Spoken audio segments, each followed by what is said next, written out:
Shalom, Bapak Ibu yang dikasihi di dalam Tuhan kita Yesus Kristus. Bertemu kembali dalam edisi Renungan Malam Sabtu tanggal 1 Juli 2023 bersama saya Fitriadi Septiani, mahasiswi STT GKE. Dan saya akan membawakan kita dalam renungan yang diambil dari Yeremia pasal 28 ayat yang pertama sampai dengan ayat yang keempat. Dan saya akan membacakan pada ayat yang kedua sampai dengan ayat yang keempat.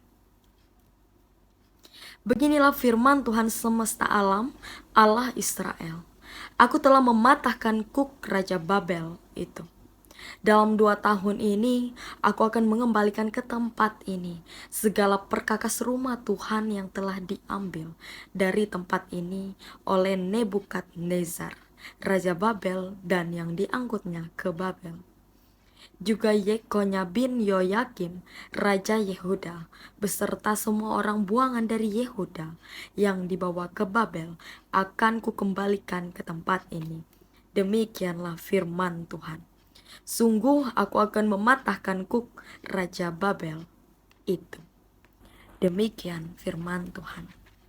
Shalom, Bapak Ibu yang dikasihi. Melalui nas ini, saya memberikan sebuah tema kecil, yaitu hidup dalam firman Tuhan. Jika kita membaca secara keseluruhan dalam Yeremia pasal 28 ini, kita dapat melihat bahwa kisah di dalam pasal ini menceritakan bahwa bangsa Israel diserang oleh Raja Babel dan mereka dikalahkan. Perkakas di bait suci sudah diambil oleh mereka dan sebagian orang bangsa Yehuda sudah ditawan dan kini berada dalam pembuangan di Babel. Lalu kemudian datanglah nabi yang bernama Hananya yang mencoba memberikan sebuah kabar baik kepada bangsa Yehuda, yang disampaikannya kepada Raja Zedekia di dalam ayat yang kedua. Nabi Hananya menubuatkan seperti ini. Beginilah firman Tuhan semesta alam, Allah Israel. Jadi bahkan Nabi Hananya ini mencantumkan nama Tuhan dan mengatakan bahwa pesan ini datang daripada Tuhan sendiri untuk mereka bangsa Yehuda. Dan ia mengatakan di sini, aku telah mematahkan kuk Raja Babel itu. Dalam 2 tahun ini, aku akan mengembalikan ke tempat ini segala perkakas rumah Tuhan yang telah diambil dari tempat ini oleh Nebukadnezar, Raja Babel, dan yang diangkutnya ke Babel.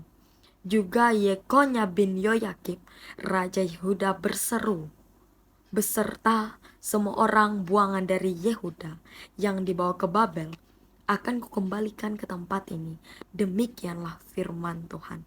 Sungguh, aku akan mematahkan kuk Raja Babel itu.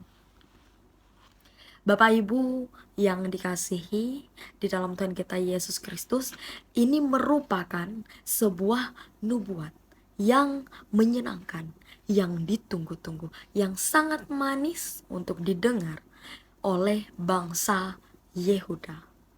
Bahwa sebentar lagi dalam waktu 2 tahun perkakas bait suci akan dikembalikan dan orang buangan akan pulang. Sungguh ini merupakan berita yang sangat indah, berita yang menyenangkan, yang selalu ingin mereka dengar. Masalahnya adalah nubuatan ini apakah benar datangnya daripada Tuhan. Sebab pada waktu itu seorang nabi ketika bernubuat menyampaikan pesan Tuhan harus benar-benar dari Tuhan. Dan jika pesan itu digenapi, memang ini harus berasal dan datang dari Tuhan. Dan jika sebaliknya, jika pesan itu tidak digenapi, maka itu jelas berasal dari dirinya sendiri dan bukan dari Tuhan. Maka ketika Nabi Hananya ini menyampaikan kabar baik seperti itu, maka Nabi Yeremia mengatakan bahwa itu adalah nubuatan palsu. Itu adalah berita yang menyesatkan. Faktanya itu tidak akan dikembalikan lagi dalam 2 tahun. Faktanya perkakas bait suci akan dipulangkan ke Yerusalem lagi. Justru bangsa Israel ini tidak akan menerima itu. Dan perkakas ini tidak akan dikembalikan. Dan mereka akan mengalami hal yang lebih parah lagi.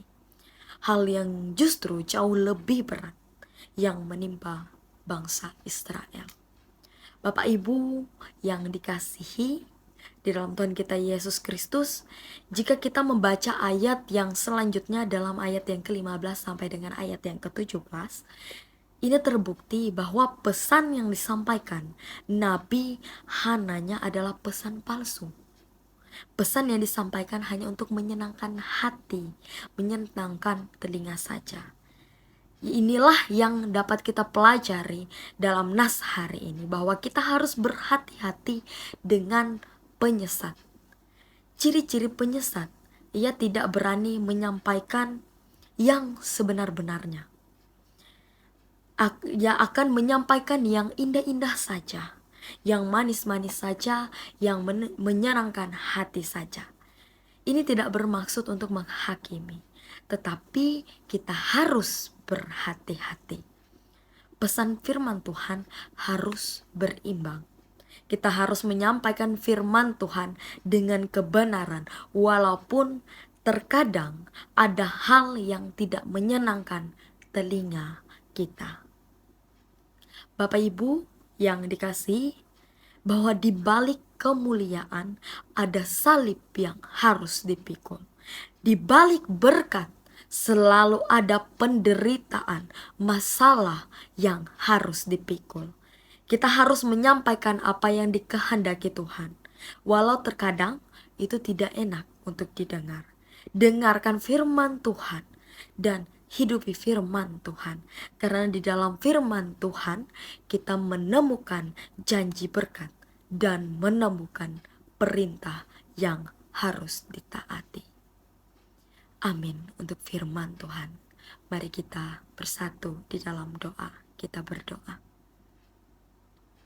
Ya Tuhan Allah yang maha baik, Allah yang maha penyayang, pengasih dalam kehidupan kami. Kami mengucap syukur, berterima kasih atas kasih penyertaan-Mu. Terima kasih ya Tuhan, karena Engkau telah menyertai kehidupan kami. Semoga melalui firman tadi yang telah kami renungkan secara bersama-sama dapat menguatkan iman dan pengharapan kami, sehingga kami akan takut dengan Tuhan, dan juga kami dapat teguh dalam iman kami, sehingga kami dapat berhati-hati sebagai orang yang percaya, karena iman kami, pengharapan kami hanya dalam tangan pengasihan-Mu. Sertai kehidupan kami sebagai orang percaya, karena Engkau yang akan memampukan kami serta menolong kami. Di dalam nama Yesus Kristus kami berdoa dan mengucap syukur. Amin.